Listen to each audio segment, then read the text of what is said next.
নন্টে ফন্টে, নন্টে ফন্টে।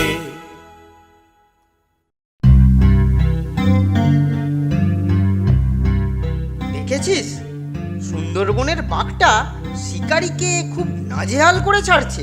তা যা বলেছিস, খুবই আশ্চর্য কাণ্ড রে। সত্যিই আশ্চর্য। টোপ ফোপ সব চোখের সামনেই খেয়ে পালাচ্ছে, কেউ কিছুই করতে পারছে না। বাঘটা বেশ ধড়িবাজ বলে মালুম হচ্ছে। ধড়িবাজ বলে ধড়িবাজ? কোনো সময় শিকারীকেই না হালুম করে চেপে ধরে। কিন্তু শিকারিও তো শুনছি একজন বেশ নামকরা জীববিজ্ঞানী। আরে কেলটুদা যে। কি রে নন্টা ফন্টা, কিসের গুলতানি করছিস? কি সব যেন একটা বিজ্ঞানী শুনছিলাম। এই যে সুন্দরবনে বাঘ শিকার নিয়ে এক শিকারী নাস্তানাবুদ হচ্ছে, তাই বলছিলুম এত বড় শিকারী হয়েও। কি যে বলিস ফন্টে, বড় শিকারী? হাসালি আমাকে। আরে বন্দুক হাতে করলেই যদি বড় শিকারী হওয়া যায়, তাহলে পাড়ার ওই খোঁটটা দারোয়ানটা, ওটাও একটা বড় শিকারী। ওরে, সুন্দরবনের বাঘ শিকার কি এতই সোজা? বিদেশি শিকারী জিডেন স্টিকার আর কতদিন স্টিক করে থাকতে পারে তা দেখা যাবে। পড়তো এই শর্মার পাল্লায়, বুঝতো ঠেলা। সে কি গো কেলটুদা, তুমি আগে কখনো শিকার করেছো নাকি? হুঁদো, তবে বাঘ নয়, কাপ।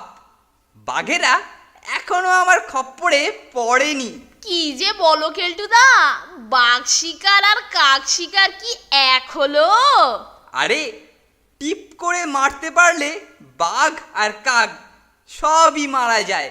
তাহলে তুমি বলতে চাও শিকারীদের টিপ নেই বলেই কিছু করতে পারছে না? থাম দেখি নন্টে, ওই সব শিকারীদেরকে নিয়ে আমার কাছে মেলা টিক করিস না তো।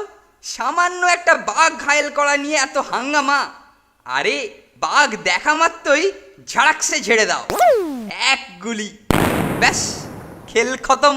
তা নয়, বাঘের সঙ্গে যেন চোর পুলিশ খেলা চলছে। দিত আমাকে একটা চান্স, তাহলে বাঘ কিভাবে ঘায়েল করতে হয় দেখিয়ে দিতুম। তা তোমাকে চান্স দিলে তুমি কি বাঘটাকে কায়দা করতে পারতে? কবে? তোরা চিড়িয়াখানায় গিয়ে ওটাকে দেখে আসতে পারতিস। বাঘ শিকারের হিম্মত আর বন্দুকের তাক দুই এই শর্মার আছে। প্রয়োজন হলে টারজানের মতো হাতাহাতিও লড়ে যেতে পারি, বুঝলি? চললুম রে নন্টে ফন্টে, অরণ্যে রোদন করে আর লাভ কি বল? তবে সুযোগ যদি পাই তো তোদেরকে দেখিয়ে দেব।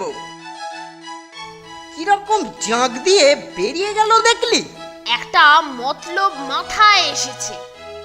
দাঁড়া, কেলটো জাঁক একেবারে ফাঁক করে দিচ্ছি।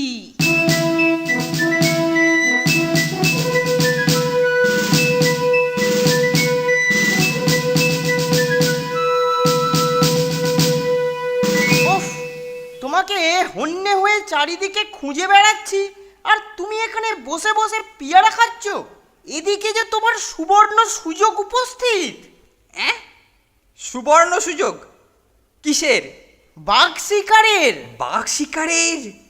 পাশের গ্রামের জঙ্গলে নাকি একটা চিতাবাঘ এসেছে। যদিও আমাদের পেছনের বাগানে এখনো আসেনি, তবু যদি আসে এই ভেবে ফোনটে বলল তোমাকে খবর দিতে, যাতে তুমি আগে থাকতে গিয়ে বাগানে ঘাঁটি গেড়ে বসো। ছোঁড়ার বুদ্ধি আছে, দাঁড়া বন্দুকটা নিয়ে আসি। কিন্তু ফোনটে কোথায়? বাগানে তোমার জন্য ওয়েট করছে।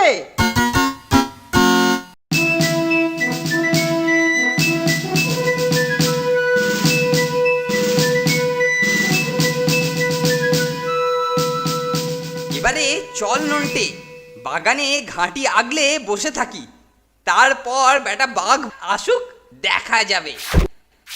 মরেছে? এটা তো এয়ার গান কেলটুদা, এই দিয়ে তুমি বাঘ মারবে নাকি? ওরে বুদ্ধু, পাকা শিকারির কাছে সব গানই সমান। আসুক না চিতাবাঘ, দেখবি তোদের কেলটুদার বিক্রম দেখবি। এ তো আর তোদের ওই সাহেব নয়।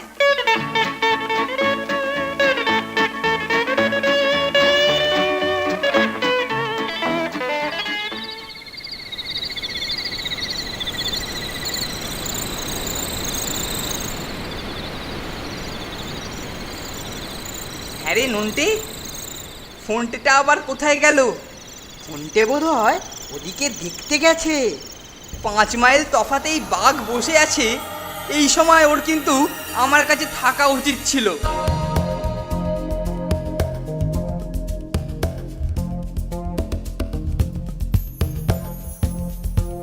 হ্যাঁ রে নন্টে, ফোনটা তো এখনো এলো না। ও কি ভয়ে পালালো নাকি? আরে তুই আবার পিঠে টোকা মারছিস কেন রে নন্টে? তুইও কি ভয় পেলি নাকি? আরে চিন্তা নেই, চিন্তা নেই, আমি এখানে তো রয়েছি। কি রে, কোথায় গেলি? আরে আমি থাকতে ভয়ের কি? ওরে বাবারে, বাঁচাও বাঁচাও, বাঘে গেল, বাঁচাও বাঁচাও বাঁচাও। হো হো, কেলটুটাকে যে ভয় দেখিয়েছি, এখন বাঘের ভূত ওর ঘাড় থেকে নামলে হয়। একদম ঠিক কথা।